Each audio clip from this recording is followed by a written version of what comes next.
sempre estiveram presentes no cinema, seja como companheiros dos protagonistas ou como os próprios protagonistas, sendo os heróis e coadjuvantes em diversas comédias, dramas, aventuras, filmes de ação e animações fofinhas. Mas desta vez iremos mostrar que os animais também foram antagonistas em diversas produções do cinema e causaram muito pavor e medo. Vem com a gente e conheça 10 filmes com os animais do terror.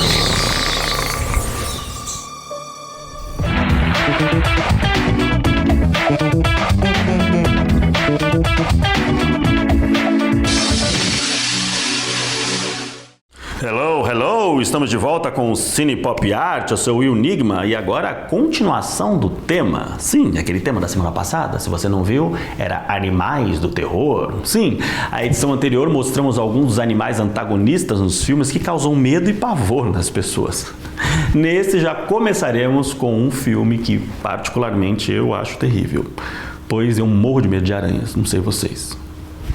O que é que você acha?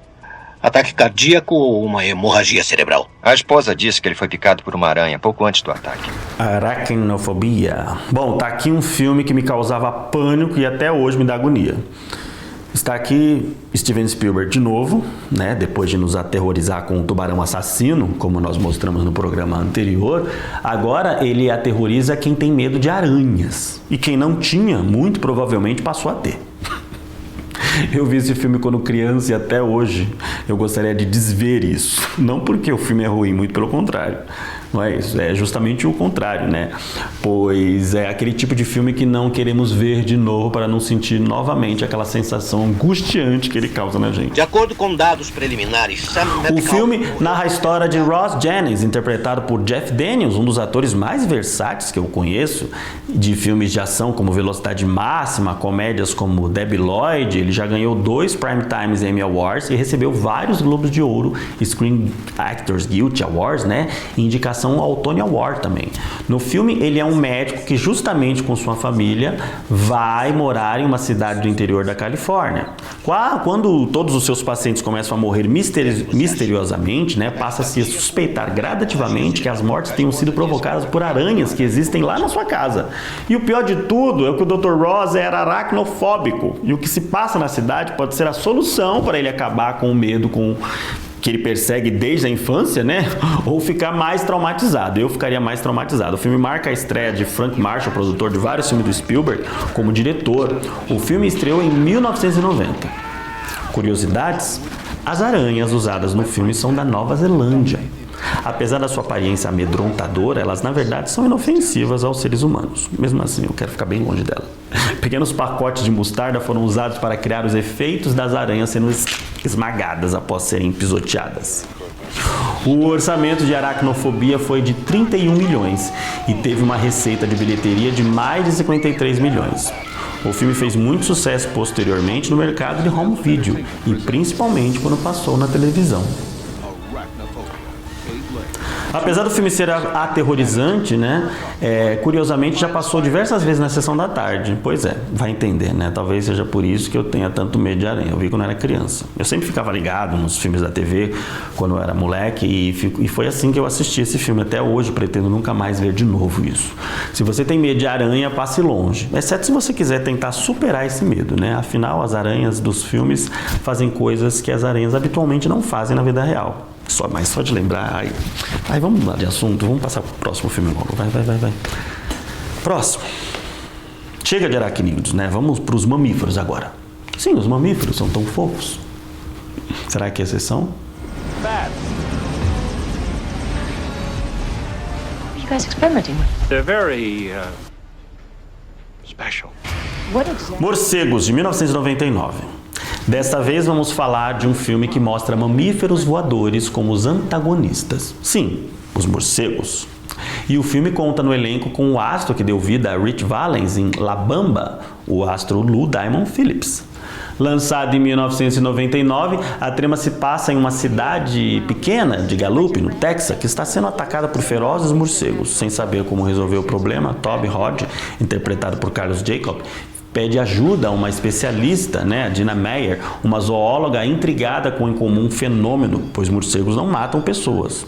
Ela começa a pesquisar e descobre que os causadores de tudo são morcegos alterados geneticamente bom, isso você vai descobrir assistindo o filme, pois eu não vou dar mais spoilers aqui, que falar mais é estragar a experiência. O que eu posso dizer é que esses morcegos não são morcegos comuns, né? São mais inteligentes, são agressivos.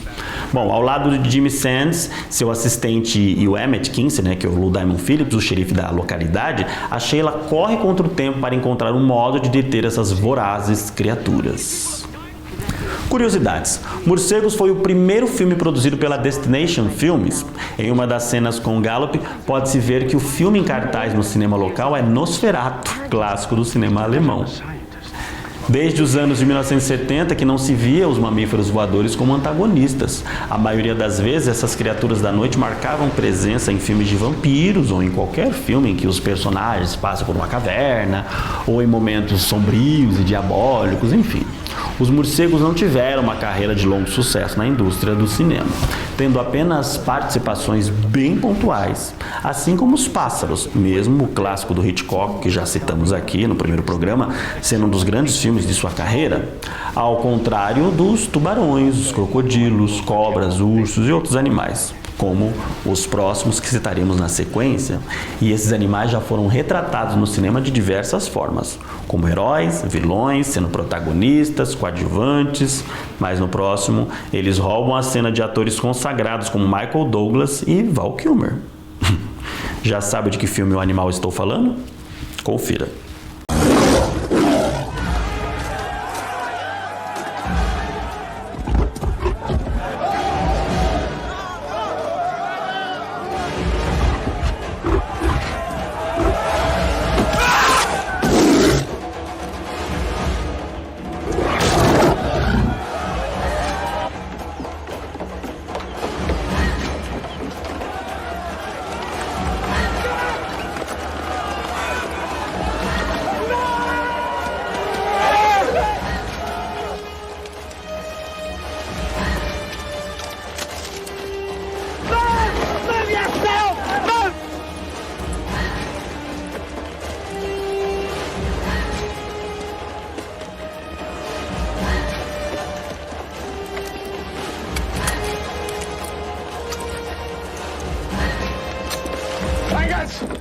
Stay here.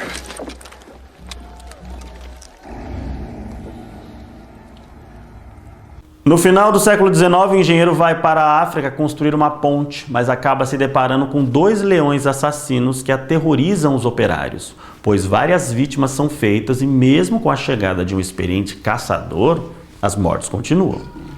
Val Kilmer e Michael Douglas são os astros nesse suspense histórico, vencedor de 2 Oscars, incluindo efeitos visuais e efeitos sonoros, e conta uma inacreditável história real.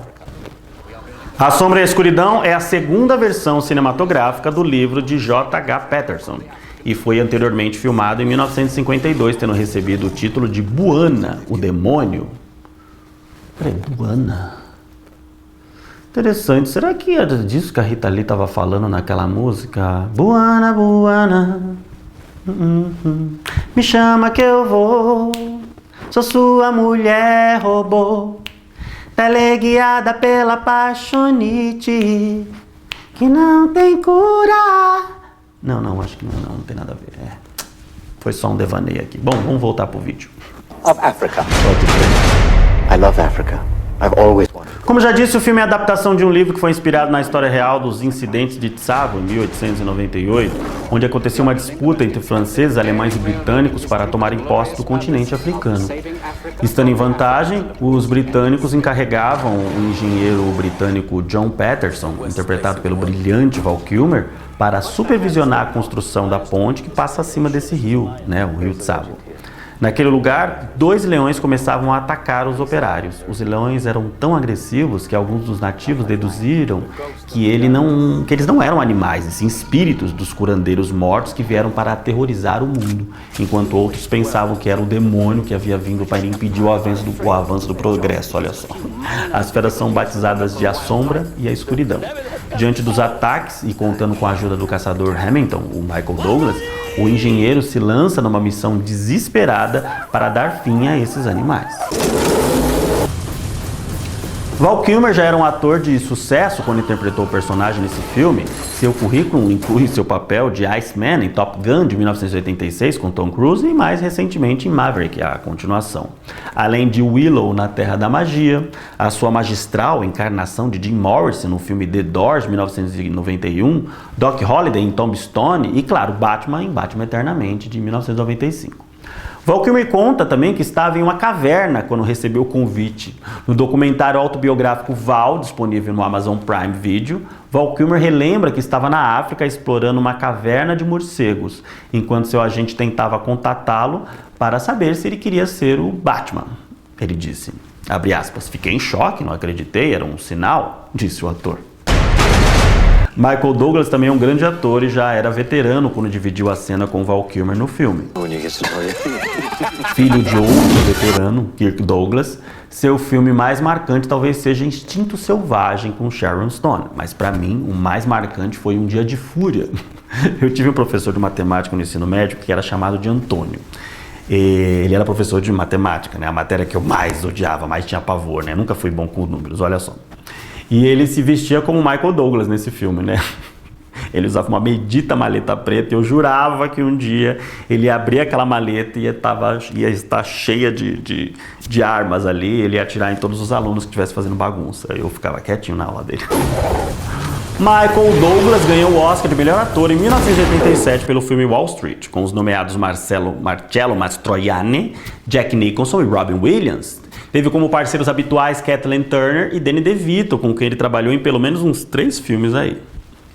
Os leões no filme são retratados de formas imponentes e arrepiantes. Eles caçam em emboscada. A direção de fotografia do filme é de Vilmos Zsigmond. Ele mergulha o espectador nessa região queniana com muita eficiência, com o uso desse ponto de vista, né, planos abertos, movimentações de câmeras devidamente bem calculadas para a tensão já desenvolvida no roteiro, né. Veterano na condução sonora também de filmes com a carga emocional, Jerry Goldsmith também entrega uma textura bem persuasiva, intensa, atordoante, conectada a esses horrores vivenciados pelos personagens. Trajetórias ficcionais, claro, que tem um ponto de partida igualmente apavorante na realidade, né.